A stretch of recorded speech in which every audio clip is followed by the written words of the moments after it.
కోడి కూసే జాముదాకా తోడురారా చందురుడా. కోడె కారు కొత్త కోర్కెలు తరుముతున్నవి అందగాడ. కోడి కోసే జాముదాకా తోడురారా చందురుడా. ఎంత పొద్దున్నే పల్లెటూరు అనగానే కోడి కూత, ఆవు మేత, గోదావరి ఈత, ఇదే కదా ఇప్పుడు మనం ఇంట్లో మేత.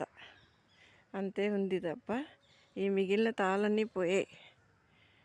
అది ఇవన్నీ మన తలరాత అనుకోవాలి. వారేవా ఏం బాగుందిరా ఆకాశం. బాగుందని ఆకాశం అంత ఎత్తుకు వెళ్ళగలమా? వెళ్ళలేము. కానీ ఇప్పుడు మనిషికి అది కూడా ప్రయత్నం కదా, అది కూడా అందుకోవాలని ప్రయత్నిస్తున్నాడు కదా. కోనసీమ కొప్పరాకు పందిరెయ్యాలి మన పెళ్ళికి. మాఘమాసాలు ముందు రావాలి మంచి లగ్గాలతో. వాగువంక వెళ్ళి విరిసి అడుగడుగులొత్తాలి మన కాళ్ళకు. తప్పేమో సాహిత్యం, కానీ మనసు ఆనందంతో ఏదో పాడింది. చూడండి వెనకాలే చేలు కనిపిస్తున్నాయి, చూసారా? అవన్నీ ఇదివరకు ఒకసారి కంది చేలు అవి ఉండేవి. వేసవికాలం వచ్చేప్పటికి అవన్నీ కోసేస్తారు కదా, గుచ్చుకుంటూ ఉంటాయి. మా బంధువులు వచ్చేవారు సిటీ నుంచి, వస్తే అందులో నడవడం, అందులో వెళ్ళడం, అంతా అదో లోకం, ఏమీ తెలియని లోకం అది. అది పూర్తి పల్లె మనుషులం అప్పుడు. ఇప్పుడు పట్టణ వాసనలు అంటుకున్న మనుషులం.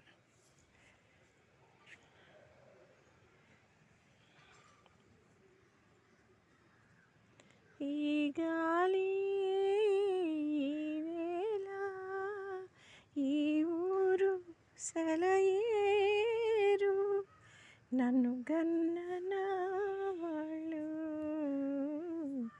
నా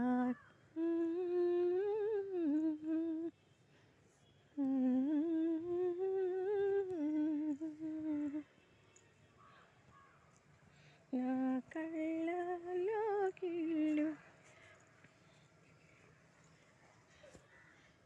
గున్నామావికి సన్నాజాజికి పెళ్ళి కుదిరింది.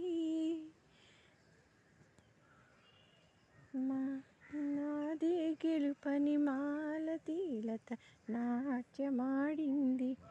ఆహా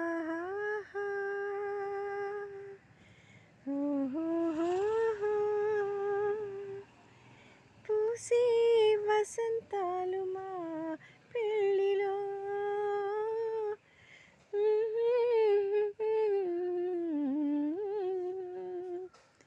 చిలకమ్మ చిలకమ్మ చిలకమ్మ అని మీరు దీవించాలి. సన్నాజాజికి గున్నామావికి పెళ్ళి కుదిరింది. నాదే గెలుపని మాలతీలత నాట్యమాడింది.